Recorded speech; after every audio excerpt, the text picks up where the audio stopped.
Alam raya ini milik Allah. Dan semua di alam raya ini milik Allah. Maka dipilih tidak dipilih itu terserah yang punya apa terserah kita. Apa terserah kriteria, apa terserah definisi. Dalam konteks kita sebagai objek diambil, tentu terserah yang punya. Kemudian Allah bilang, orang-orang itu saya pilih. Nah kalau milihnya Allah berdasar kepunyaan, tentu Allah boleh dong memilih orang yang sebetulnya berstatus dolim. Ya tapi ya tetap dia dolim, tapi ya tetap dipilih. Kenapa ya? Karena Allah yang punya. Saya misalnya orang kaya, boleh nggak punya HP buruk? Boleh kan? Terserah saya. Saya orang kaya, beli HP mahal, medium dan paling buruk. Boleh enggak? Boleh, saya yang punya. Nggak boleh, Gus, orang kaya harus beli HP yang mahal. Yang bilang harus siapa? Nah kegoblokan kita ini seperti ini. Nak wong sugih HP ini kudu larang. Nak wong alim kudu bojone ayu. Sing kudu darani kudu ayu ku sapa? Nak maji jalan yang dumbu swarga lho kudu iku sing swargane mbam tapi kudu.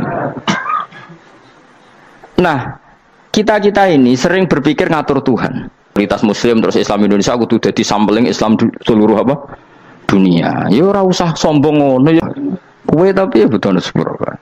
Enggak boleh doakan Nabi gitu, enggak boleh. Allahumma sholli ala sayyidina Muhammad wa ala alihi. Enggak boleh pakai ighfir lahu. Masalah kita tahlilan apa alam dongo iku terus kamu gunakan. Ya, misalnya terjadi percontohan Islam dunia terus Nabi kapundhut ditalkin, nak ditakoki waman rabbuka piye. Terus Nabi warai waman nabiyuka. Mesti Nabi yo pro, lah aku Nabi coba takut. Jadi kita ini sering kumo luhur karena kita mayoritas terus jadi percontohan ora usah ngono. Paham ya napa? Ndak usah ngono, mayoritas saya, tapi ora usah GR jadi apa? Percontohan internasional. Mungkin kalau masalah Islam damai ya bagus, tapi itu kan tidak hanya Indonesia. Di mana-mana yang Islam damai juga banyak dan yang tukaran juga banyak. Toh yang tukaran nggak pernah maklumatkan diri ini percontohan janda. Ya biasa saja. Saya ulang lagi ya. Maka menurut saya nggak akan benar pendapat Khawarij atau pendapat Islam yang keras bahwa orang dosa besar itu keluar dari Islam. Karena ketika Allah mengatakan kemudian aku pilihkan kitab ini tak kasihkan orang-orang yang saya pilih, itu diantara yang pertama adalah meskipun mereka sebagian tetap zalim. Artinya tetap zalim itu tidak menjadi dia keluar dari status Islam. Paham ya? Sekarang saya tanya, yang dikatakan warga Indonesia itu siapa? Ya siapapun yang bergeografis di Indonesia, lahir sebagai akte Indonesia, ya orang Indonesia. Kemudian ada yang penjahat, ada yang maling, kita penjara. Apa dia keluar dari kebangsaan Indonesia? Enggak kan? Sama ketika orang Islam menjadi zina dan fasik koruptor, keluar dari Islam enggak? Enggak. Karena Allah tetap bilang faminhum. Apa? Faminhum. Jelas ya? Wes kayak ngarah Khawarij. Kenapa? Kalau Khawarij cara berpikir itu ekstrim. Setiap dosa besar itu mengeluarkan orang dari status Islam. Oh, itu bahaya sekali. Karena nanti kalau itu iya, kita akan kehilangan banyak orang nopo Islam. Makanya Nabi nanti ngendikan, saya berharap yang nanti masuk surga dari umatku itu separuh, 2/3. Itu kata ulama-ulama. Kalau kita pakai mazhab Khawarij, orang Islam itu tidak sampai 1/3. Karena banyak yang keluar dari Islam. Duwe keris ke Islam, duwe akeh ke Islam, nglakoni jimat ke Islam, nyekel patok ke Islam, dosa gede ke Islam, korupsi ke Islam. Terlalu banyak yang kita usir dari Islam. Lalu kita ngusir atas nama apa? Coba. Kalau atas nama Tuhan, kamu tidak Tuhan. Atas nama wakil Tuhan, Tuhan tidak pernah mewakilkan ke Anda. Orang-orang mandate. Yang kita tahu dari Quran ya ayat ini, tsumma awrasnal kitabal ladzina astafaina min ibadina. Kemudian kitab ini tak kasihkan orang-orang yang saya pilih, dan orang yang saya pilih itu faminhum zalimul li nafsi. Dan sebagian dari itu adalah orang zalim, dan itu jelas bagian dari itu. Artinya keluar apa masuk? Keluar apa masuk? Masuk. Meskipun ya yang zalim tetap berstatus zalim, kayak warga Indonesia, ini semua warga Indonesia. Paham ya? Yang maling ya tetap warga Indonesia, meskipun ya tetap maling. Jelas ya? Betul nanti gitu. Makanya ahli sunnah itu pendapatnya falam nukafir mu'minan bil wisri. Kita tidak akan mengkafirkan orang mukmin hanya karena melakukan dosa. Kenapa ya? Karena Allah bilang faminhum setengah sangking itu masuk bagian. Dan itu luar biasanya Allah disebut istofaina. Tetap orang-orang pilihan. Maka ini penting saya utarakan supaya kita ini tidak sok-sokan ya. Terus yang zalimul nafsi pun potensi dimaafkan sama Allah. Asal dia tobat, dan tobat itu sama Allah nggak ada batasnya. Malam yuhur kiri sampai apa? Nafas apa? Terakhir. Dan kadang orang itu sebetulnya nggak niat tobat, cuma ada perilaku tertentu sehingga dadian Allah itu simpati. Itu juga banyak yang diterima tobatnya Allah. Makanya kata ulama-ulama itu, istighfar itu tidak syarat diampuni. Yang menjadi orang terampuni itu kehendak Allah. Istighfar itu bagian kecil dari syarat-syarat itu. Bisa saja orang tanpa istighfar tapi diampuni Allah. Misalnya Allah dawuh, wa yaghfiru ma duna dzalika limay yasha. Itu bukan limay yastaghfir tapi limay yasha. Contoh masyhur kan, kamu pernah dengar kan, ada orang nakal itu, mumisa itu ya kira-kira lonte atau apalah. Dia datang pulang ketika melihat anjing ngeleti pasir, dia berpikir ini kehausan kayak saya. Kemudian dia turun ke sungai memberi minum anjing itu, kemudian Allah memaafkan dia karena itu. Pas itu di semua hadis riwayatnya dia tidak pernah istighfar. Terlalu punya perilaku yang menjadikan dia diampun. Banyak enggak seperti itu? Banyak, makanya wa yaghfiru ma duna dzalika liman yasha. Mayasa itu ya yang digedaki Allah. Bisa saja kalian ini sering istighfar tapi enggak dimaafkan Allah. Tapi delala punya satu perilaku yang cara Allah itu penting, kemudian dimaafkan. Kayak Saharatu Fir'aun itu dia tidak pernah istighfar, tukang sihir Fir'aun. Dia diampuni Allah, dikasih iman tuh gara-gara jadi wong Jogja. Terus ngono tok. Jadi pas mau duel adu sihir. Iku dalah dekne mendingan ya. Qalu ya Musa imma antulqiya wa imma annakuna nahnul mulkin. Monggo jenengan riyen napa kula riyen. Dadi gara-gara dekne didikan Jogja niku. Lah wong ape duel, mestinya tarung itu semakin cepat mengambil kesempatan kan semakin menang. Ini sudah jelas tarung. Ngapunten jenengan riyen napa. Lha iku pangeran itu terus simpati. Wong kok sopane ngono apa? Akhirnya Allah memberi iman gara-gara apa? Imma antul qiyah wa imma annakuna nahnul mulkin. Monggo jenengan riyen. Lah Musa juga Allah juga gak terima kalau nabinya kalah sopan. Sehingga Allah memerintahkan Musa adalah sopan. Mboten jenengan mawon. Jadi Nabi Musa qala bal alqu. Jadi Nabi Musa enggak jenengan riyen mawon. Jadi coba itu kan unik. Dia tidak ingin diampuni Allah, tapi adalah dia sebenarnya satu perilaku yang menjadikan Allah itu simpati, yaitu kesopanan dia dengan Nabi Musa. Imma antulqiya wa imma annakuna nahnul. Nabi Musa juga bilang qala bal alqumu go jenengan riyen mawon. Akhirnya sakar nggih nak ngoten. Makanya Firaun itu mangkelnya bukan main. Ketika pertunjukan itu akhirnya kan Saharatu Firaun kan kalah. Setelah kalah langsung iman. Maka kata Fir'aun, ini jelas Musa itu guru kamu. Cuma pura-pura saja kamu pro saya. Lah buktinya apa? Jare buktinya tadi monggo-monggonan gitu. Makanya Fir'aun bilang, innahu lakabirukumul ladzi 'allamakumus sihr. Wah, itu mesti Musa itu gurumu. Padahal dia gak kenal sama sekali. Cuma gara-gara monggo-monggonan tadi itu akhirnya terus pikirannya Fir'aun, wah, mesti harus kenal suwi, mau gayane tok.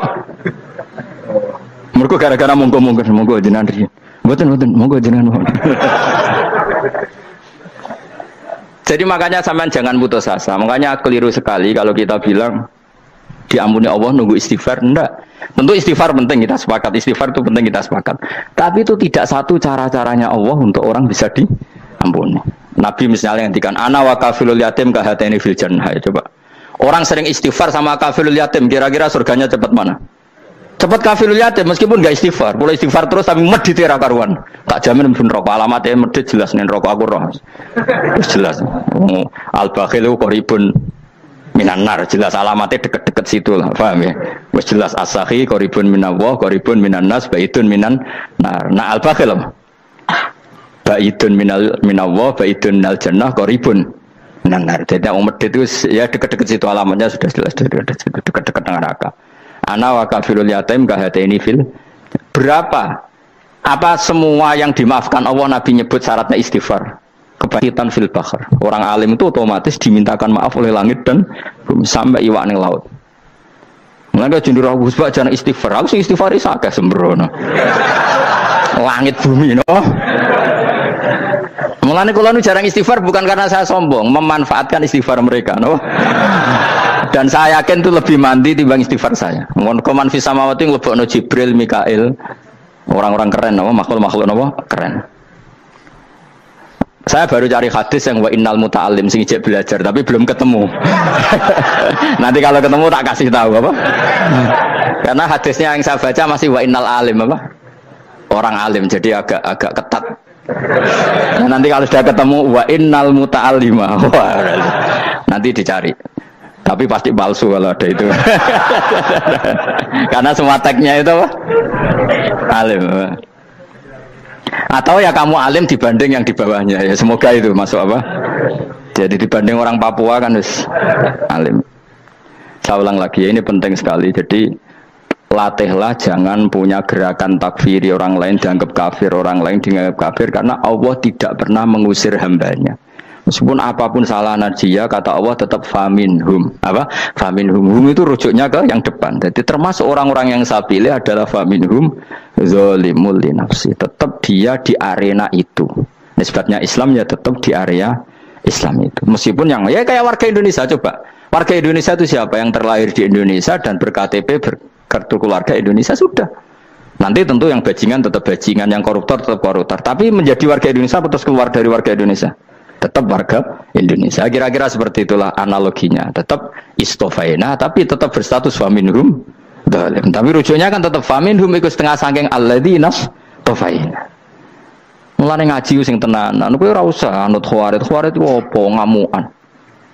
Sidik-sidik wong liya salah yo apa-apaan. Loh saya juga mangkel be wong dolim. Semua orang soleh mangkel be wong dolim. Tapi ya dihukum saja. Misalnya dalam Islam ada kisos, ada ada hadul qadhaf, hadus sariko. Ya hukuman saja. Tapi hukuman itu tidak bisa menghilangkan status. Ya sama seperti manusia tetap manusia. Meskipun apapun dia ya manusia. Ya tadi misalnya manusia itu siapa? Ya manusia itu ya manusia. Terus kamu bikin orang yang standar ideal manusia adalah yang berperilaku baik, yang enggak pernah salah. Kemudian kalau Zaid itu maling berarti tidak manusia. Terus barane apa? Ketek. Tidak bisa. Makanya kembali lagi dinul aja. Kamu bikin definisi manusia itu tidak usah seangkuh itu. Manusia seperti ini manusia ya sudah. Maling ya manusia, orang soleh ya manusia, orang sedengan ya manusia. Lelaki itu apa? Yang punya alat kelamin penis itu lelaki, titik sudah. Sehingga nanti warisannya ya dia lelaki. Sholatnya dia bergaya. Kamu tidak usah bilang gini, lelaki adalah yang cakap memimpin, yang maco, yang kuat. Jika kalau tidak seperti itu namanya perempuan. Terus kamu membolehkan yang seperti ini jadi makmumnya perempuan, imamnya perempuan sing maco. Kacau enggak kalau agama nuruti logika-logika itu? Enggak, jawab aja. Kacau. Lalu lucunya sekarang banyak kecerdasan yang mengarah ke sana. Makanya agama ini jadi kacau karena sudah ada dinul ajais. Agama ini agama ummi. Ya agama ini agama ummi. Kata Allah huwallazi ba'atsa fil ummiyin. Ummiyin itu lugu itu polos. Jadi kalau orang polos misalnya gini. Ini apa? Kira-kira kalau jawab orang polos ini. Jam. Bagus kan jawab jam. Jam untuk apa? Penunjuk waktu ya sudah seperti itu. Tapi kalau orang engkek ini itu apa jam? Itu barang murahan. Bulat kan oleh jawab. Ono numpak mobil carry itu apa? Itu black melaku. Yang mobil itu Alphard. Jadi kacau. Enggak boleh agama dibawa ke sana. Apa? Agama di sana dibawa ke sana. Nah itu madzhabnya ahli sunnah apa? Wal jamaah. Ketika Rasulullah ngendikan la yu'minu ahadukum hatta yuhibba li akhi, ora kok diarti ini ora iman. Jika yang menyala itu tidak iman, tidak seperti itu cara mengartikan ahli sunnah wal jamaah. Karena status itu tidak pernah hilang. Yang hilang hanya kesempurnaannya. Paham ya? Kesempurnaan kita jalani manusia hilang karena kita maling, karena jadi koruptor. Tapi tetap kita manusia. Kesempurnaan kita sebagai orang mukmin hilang kalau kita fasik. Tapi kita tetap mukmin. Paham ya? Makanya setiap hadis gitu kata ahli sunnah la yu'minu imanan kamilan. Wis dong ya? Dong. Ya terus alhamdulillah subhanallah. Ya doa alim semua semalam rolikur. Malam Lailatul. Aku kadang yang melok goblok aduh. Saya tuh sering dididik sama bapak saya, sekumpul wong akeh kudu melok goblok guys. Makanya bapak itu kalau ada orang pidato, bapak kan juga enggak suka pidato juga, tapi ya kerso kadang-kadang, saya pun kadang-kadang kerso. Asal sing ngutus pernah guru, pernah sepuh kadang kerso. Nah, bapak nak bahas pengajian ngomongin balik dari bapak, malah bingung. Ngomong apa wae. Coba kita dengan PD-nya bilang Lailatul Qadar itu 21 sampai berapa? 29. Lailatul Qadar. Warna iki malam Lailatul Qadar. Lalu Lailatul Qadar keren tuh karena apa coba? Karena nuzulul Quran. Lalu nuzul Quran tanggal 17. Lalu Lailatul Qadar tanggal berapa? Oh, ada nih. Alhamdulillah. Tapi ini jangan jadi keiskalan yang masif, itu sudah difitnah. Coro Gus Bak, ya coro Gus Bak, coro Quran ngawur gitu. Sembrono. Memang aku tidak pendapat tentang Quran, ya dan ayatnya seperti itu. Maka yang benar, Lailatul Qadar itu kata ulama-ulama dulu, orang yang beramal soleh, ya itu sudah anggap saja dapat Lailatul Qadar. Ora usah ndelok esuk-esuk ndelok srengenge blerengen ta ora. Nek ora blerengen berarti untuk Lailatul Qadar. Jan mendung kan blereng iki. Terus bengi angite sayup-sayup. Anggere dini hari ya sayup-sayup blok-blok aneh-aneh wae. Lah nek pikir sego ora, berarti wong laut gak tarah untuk Lailatul Qadar. Mergo segoro kidul angine bianter. Lah nek ning Dieng ya mesti sayup. Mau angin tok gunung wis kesel dadi ora sayup-sayup. Gawe ukuran ojo ngono, gawe ukuran ngono rak wong Dieng luwih ngrasa entuk Lailatul Qadar timbang wong segoro kidul. Segoro kidul angine apa? Buanter. Padahal alamate ya. Sayup-sayup. Mana-mana. Maksudnya alamat ngono iku ora ngono, maksudnya ayat iku Kanjeng Nabi mbadhawuh ngono, maksudnya ora ngono. Wes dong ya. Ayo Lailatul Qadar tanggal. Aku seneng wong bodoh. Enak urip wis happy no. Happy. Ya saya ulang lagi ya. Jadi kejati dirian itu tidak bisa hilang dengan standar keidealan. Yang hilang itu standar apa? Keidealan. Misalnya kita maling, ya eman lah sebagai orang mukmin kok maling. Warga Indonesia kok kriminal tuh eman, tapi dia tetap orang Indonesia. Orang Islam tetap Islam meskipun dia fasik. Sebab itu Allah ngendikan faminhum zalimul linafsi. Sebagian dari orang yang saya pilih dia adalah orang dolim. Ya dolim saja. Kamu jangan kamu katakan kafir. Ya dolim saja. Dolim kira-kira maknanya kurang ajar, kacau, kriminal. Tapi kan tetap dia orang Indonesia. Paham ya? Ya tetap dia orang Islam. Tapi Islam yang dolim. Ya seperti saya sering cerita. Saya pernah ketemu orang alim melaku-melaku di Tuban. Iku pilih tanggamu. Wong Islam kok doku. Wong Islam kok doku umat Islam kok do mabuk. Ya tentu oknum ya. Tapi dari orang alim tadi, itu orang umat Islam. Islam sing kumat. Jadi orang Islam itu hanya dua, umat Islam sama Islam yang kumat. Jadi kalau pas fasik ya Islam kumat. Kalau pas waras umat Islam. Ya sudah itu bolak-balik. Ya, jadi umat Islam. Jadi kalau di Jogja atau di Jakarta ada orang mabuk, itu berarti Islam sang kumat. Kalau pas ngaji umat Islam. Tapi kadang orang yang sama ya kadang umat Islam, kadang Islam yang kumat. Ya sudah seperti itu. Dan nanti pas diambil Allah ya tetap statusnya dua tadi. Umat Islam dan Islam yang kumat. Jadi jelas ya. Jadi jelas sekali makanya orang Khawarij itu kata Rasulullah syarrul khalqi wal khaliqa. Ela-ela makhluk itu orang Khawarij karena dia menghilangkan status kejati dirian. Itu bahaya bagi kelangsungan negara maupun agama. Jadi misalnya kalau orang nyuwun sewu misalnya ada orang kriminal di Indonesia terus dianggap gak warga Indonesia terus mau dibuang kemana? Coba sama kalau semua orang Islam yang salah dianggap kafir terus lalu mau kamu buang kemana? Padahal dengan kamu katakan kafir artinya dia sudah tidak wajib sholat. Orang kafir tidak wajib sholat, tidak wajib puasa. Apa tidak lebih ngeri? Karena dia tidak berkewajiban melakukan ibadah-ibadah Islam. Berarti Anda lebih ridho dunia ini rusak. Ya misalnya Zaid karena megang patok kuburan atau melakukan dosa besar kamu katakan kafir. Setelah kafir dia wajib sholat enggak? Tidak kan? Wajib puasa enggak? Berarti kan malah jura-jura. Karena mendorong orang keluar dari ring permainan kesalehan. Tapi kalau kita katakan Islam, kemudian kita bina. Kan ini jadinya aset. Dengan kamu katakan Islam artinya menjadi aset kan? Bandingkan kalau kamu katakan keluar.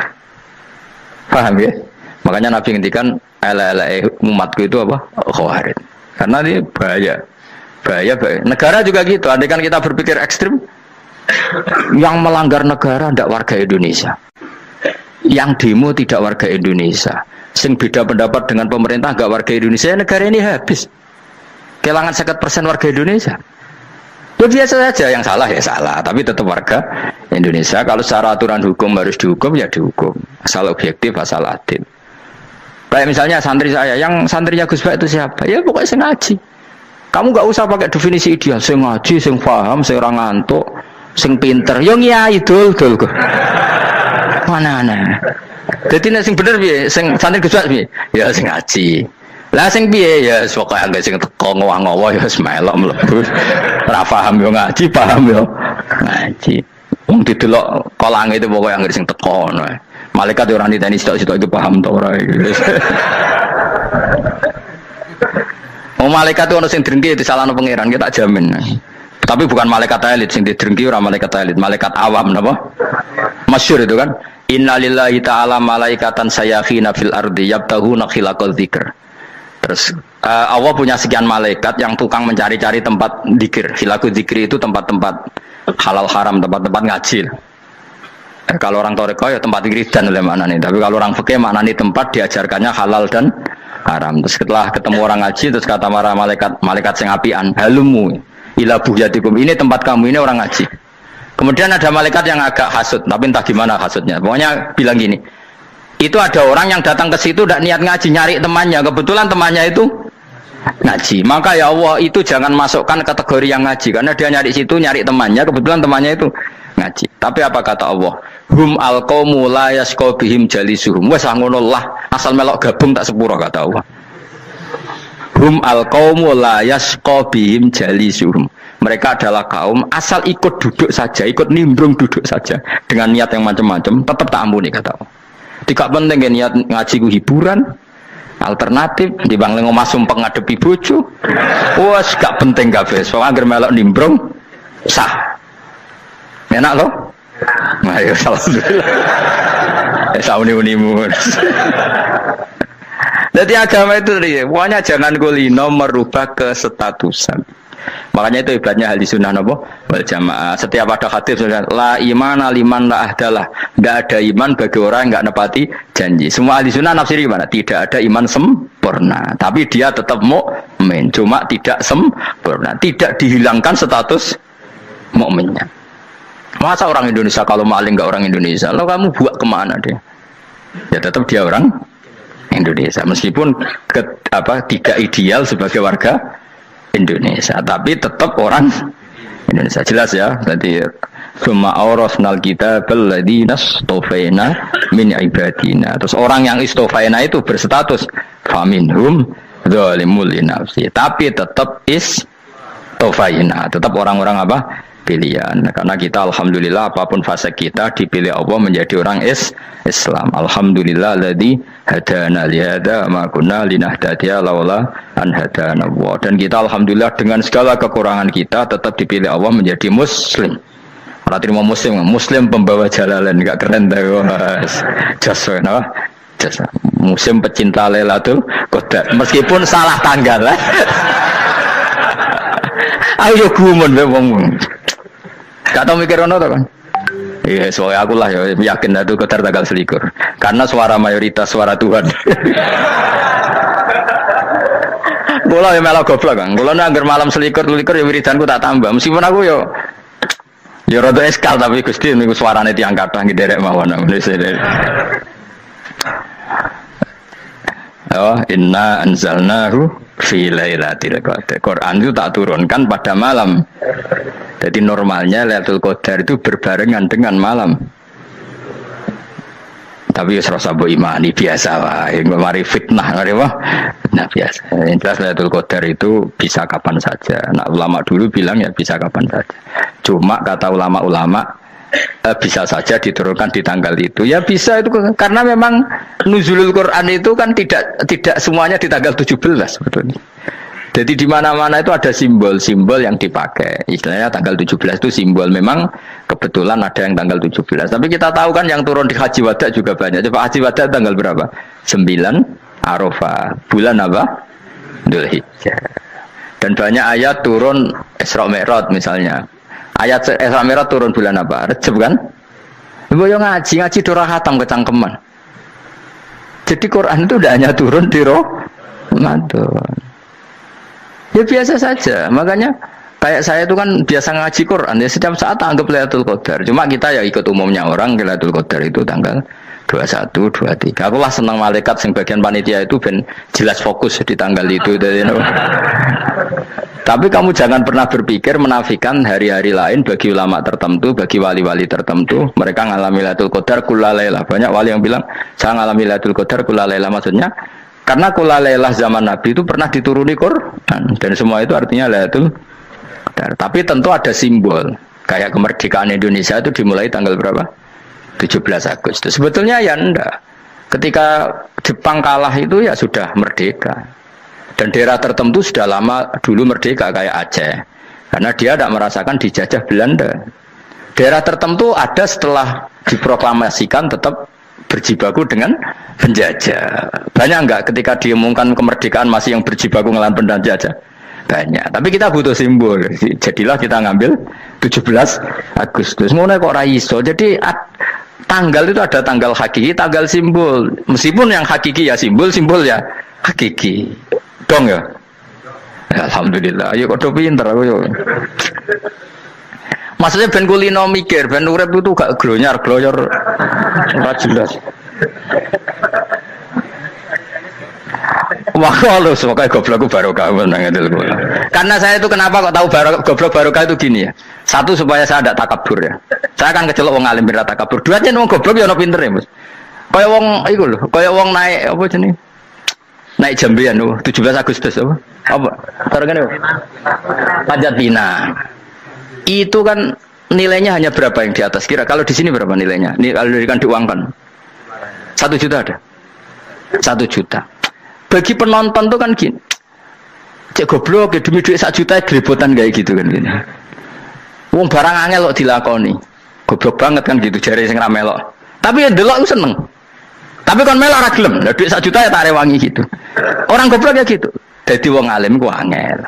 Wis ngerti nak angel maka ra usah melok barang angel kan gitu. Berarti pinter gak wong goblok ku? Tak warai ya. Jadi wong alim niku angel. Maka saya menghindari barang angel. Menghindari barang angel itu satu kepintaran. Berarti orang bodoh adalah pintar. Tawar. Jelas ya? Jelas ya? Alhamdulillah. Makanya kula niku kadang kok pinter kowe, Mbak aku.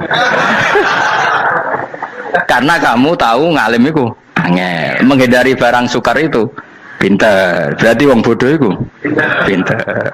Tapi pintar dalam kebodohan. Makanya harus respect. Wong bodoh itu napa? Respect.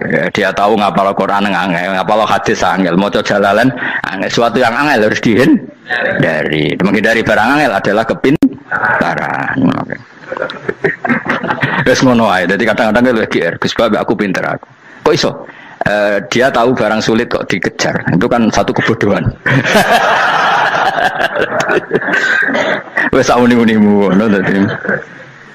Dan kau syukur dadi bodoh yang syukur karena ternyata punya sisi kepintaran juga. Dalam kebodohan kita ada sisi apa? Kepintaran. Mun kula terusno. Allah itu siapa? Alladzi ahallana darul muqamati min fadlihi. Allah dirupani dat ahalla kang manggono sapa ladina ing kita daral muqamati ing omah kang dadi hunian aili qamati rumah sing dadi hunian min fadli krana mu anugrahe Allah. Ya kula nyontokno bolak-balik ya. Semua ini kita di surga nanti berstatus lamanya-lama itu semua karena fadlnya Allah. Karena amal kita tidak cukup. Makanya Rasulullah pernah ditanya, "Ya Rasulullah, betul orang surga masuk surga karena amalnya tidak karena fadlnya Allah?" Saya berkali-kali cerita dalam kitab-kitab tasawuf diterangkan ada seseorang yang nggak pernah maksiat, hidupnya taat. Kemudian ditanya sama Allah, kamu masuk surga karena apa? Saya karena nggak pernah maksiat, taat terus. Kata Allah, ya sudah kamu di sini aja 80 tahun. Ya kamu nggak apa-apa di surga sini berapa 80 tahun. Si Abid tadi, ahli ibadah tadi protes, katanya surga itu selamanya lama. Iya kata kamu kan karena amal kamu di dunia kan hanya 80 tahun, umur kamu kan hanya 80 tahun ya berarti surga kamu 80 tahun dong karena kamu menganggap surga karena amal kamu. Fair kan? Amal 80 tahun surganya. Tapi kata jenengan surga itu selamanya lama. Sing selamanya lama itu fadolku itu gak ada habisnya. Kalau amal kamu ada habisnya. Terus kata orang tadi, "Ngimpun Gusti kula mbusga fadole jalan." Gak, aku kecewa jare. Jadi orang itu harus pakai logika. Makanya agama ini ojo nuruti cerdas sing gak punya sanad. Lalu gunanya amal apa? Kalau kita masuk surga mergo fadhole pangeran bocah kok geblek gendeng campur gak disanat. kita ini punya sanad dari guru-guru kita. Kalau semua surga Allah mensifati itu min fadli, ada unsur fadlnya Allah meskipun kita ngamal. Karena tadi kalau karena amal kita hanya sak soleh-solehmu 80 tahun. Iku enak soleh terus. ABG puber pacaran tua dadi mubalek ya ta ora? Ayo ngaku ae. Tuane delok nduang dutan gede-gede sunah Rasul. Coba kewapir suwi bareng Islam anyaran sudah dadi mubalek banyak. Artinya enggak 80 tahun total kita jadi orang apa? Soleh. Mustafa teteng soleh ya lagi gayane saiki khusyuk. Bisa numpak trail gaul. Untung rengono Harley di sini. Nah, kalau karena amal kita berarti kita di surga hanya 80 tahun. Terus kata Allah, ya, tapi kata jenengan surga selamanya lama. Yang selamanya lama itu fadl saya. Anugerah saya itu tanpa batas. Makanya kita tetap yakin kita seperti ini nanti di surga itu kabeh fadlih Allah, seperti nas di sini apa alladzi ahallana darul muqamati min fadli, bukan karena amal tapi apa min fadli. Bahwa amal kita itu ikut dipertimbangkan iya, tapi ya termasuk yang dipertimbangkan, bukan segala-galanya. Yang paling menjadi abadi di surga adalah fadli Allah, karena fadl dan rahmatnya Allah itu yang tidak terbatas. Jelas gini ayatnya apa alladzi ahallana darul muqamati min fadli. Laya masuna orang kepona ing kita via ing dalam jannah apa nasobun apa kangelan eta abun desi kangelan walaya masuna lan orang menyentuh na ing kita via fil jannah apa luhu pun apa kerepotan ya untuk kesip kepayaan minatabi saking repot li ada mitaklifi krana ora anane mukallaf via ing dalam jannah ning swarga supaya enak ora perlu traweh ora perlu macam-macam semen kelon nabi dari sing nganggur-nganggur semen kelon nak sing soleh-soleh papan atas sesuai pangeran sesuai kelas masing-masing napa sesuai apa kelas masing-masing. Nah sing kuapok melarat menawa numpak ampat ngalor gitu tuwabrakno bariku njaluk meneh tuwabrakno meneh. Saking dendame ning donya ora alpat ra iso numpak. Dadi numpak kan ya cemlono jurang wae ya. Bariku njaluk apa? Anyar meneh. Bojo ngono sing wayu buak gentine. Saking dendame di bojo elek ning donya. Serapo bos gak masalah ini swarga aman apa?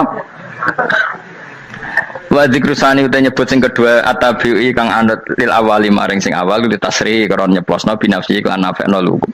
Maksudnya nasab manane repot, lugu yo manane repot kok diatafno berarti bener-bener ning akhirat iku yo ora ono repot, ora ono kangelan. Waladina uta wong akeh kafaru kang kafir sapa ladina iku lagim tetep kedhe ladina naru jahannam mauten neraka jahannam. Orang-orang kafir itu pasti masuk neraka. La yukta. Maksudnya kafir dengan definisi yang mati alal kufri. Kalau masih di dunia kamu tidak bisa menvonis si A si B pasti kafir karena finalnya adalah di husnul khotimah atau su'ul khotimah. Maka status sekarang.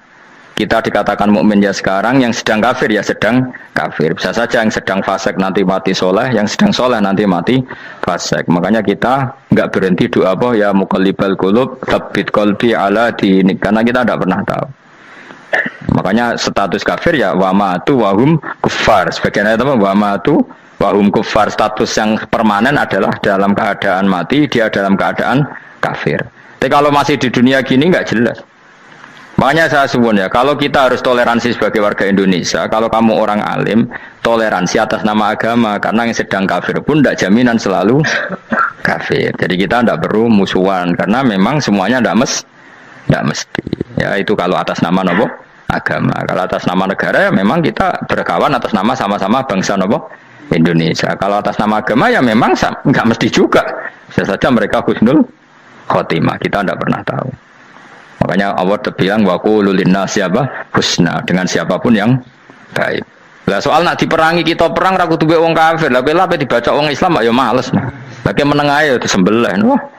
Ya soal itu kan bab sial, bab mempertahankan apa diri. Itu udah harus dengan orang apa? Kafir. Misalnya ada penjahat mau membunuh istri kamu tentu dibolehkan Islam melawan. Paham ya? Makanya di kitab-kitab fikih diterangkan ada bab di mana harbi itu kafir yang melawan kita itu boleh kita lawan, tapi kata sarah itu udah harus kafir dalam konteks apa, kita mau digarong orang atau istri kamu mau diperkosa orang ya kamu wajib melakukan perlawanan.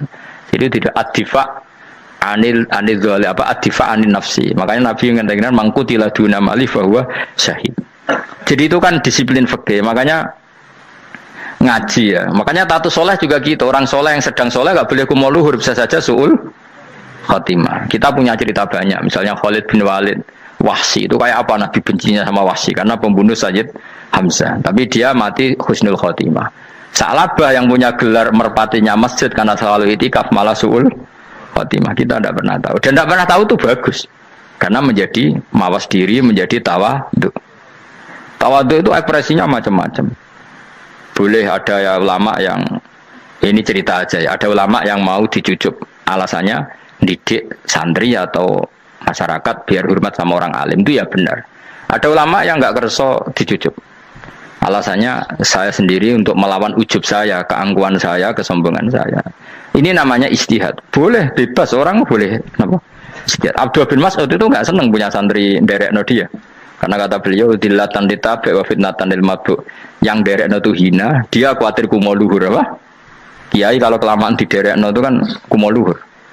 Kadang gawa rokok era gelem, ono sing gawakno. Bahkan nyumet era gelem ono nyumet. Padahal kok film geng Cina ae. Geng Cina kan bodoh kan. Kadang kene bangga kok geng Cina kok apa? Tapi banyak juga ulama yang mau biar gue iling-ilingan di nggak apa-apa, semua itu ijtihad. Kenapa semua itu nggak apa-apa kita. Makanya saya itu ya kadang salaman, kadang enggak. Karena ijtihad kita banyak. Uwais Al-Qarni itu nggak mau salaman. Bukan karena dia menolak salaman. Dia takut kalau ada tradisi begitu, orang dicucup-cucup terus sombong. Itu juga bahaya bagi yang dicucup. Tapi ya salaman tetap sunat. Kita tetap yakin salaman itu sunat. Karena mendidik anak atau masyarakat hormat sama orang alim. Tapi kalau itu terlalu masif, nanti orang yang abal-abal menjadi keangkuhan. Delok wong sakmenake nyucup aku kabeh, keren gak? Keren apa nih? Soalnya jenengan ditakdir pun rokok aneh-aneh wae. Enggak ada yang keren di dunia. Yang keren adalah makanya Salman Al-Farisi ketika dia sukses menaklukkan Persia, itu mau syukuran. Kata Salman Al-Farisi, enggak Jong. Kalau saya nanti masuk surga, saya mau syukuran, tak undang namanya. Kau juga punya rencana syukuran di surga, nanti tak undang sama. Dan enak kan nggak usah biaya undang, pesta besar-besaran. Benak seneng dugem-dugem nih kono rano maksiat, sekono go babonmu, widadarimu go. Biro kan widadari biro, hitung puluh. Biro mas, kira rencana biro mas. Biro, lo kan hitung puluh mas. Nanti tak undang. Saya punya rencana, pokoknya sekali masuk surga bersyukuran besar-besar. Kayak tak undang rawon berarti ini rokok.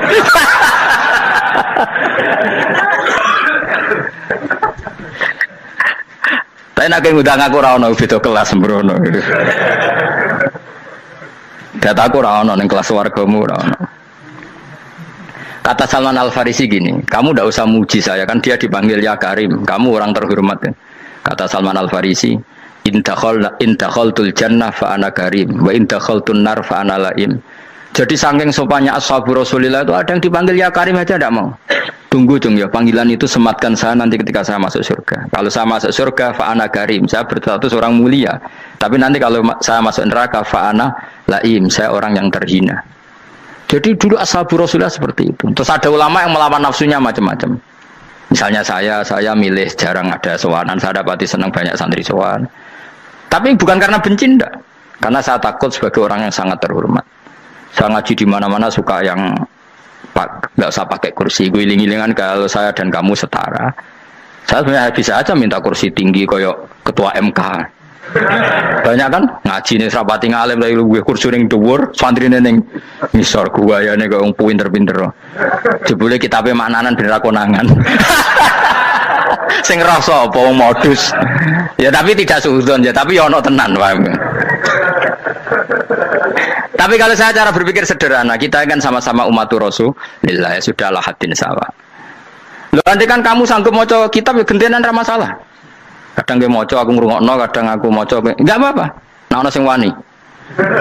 Tapi sekali salah tak lorot nah.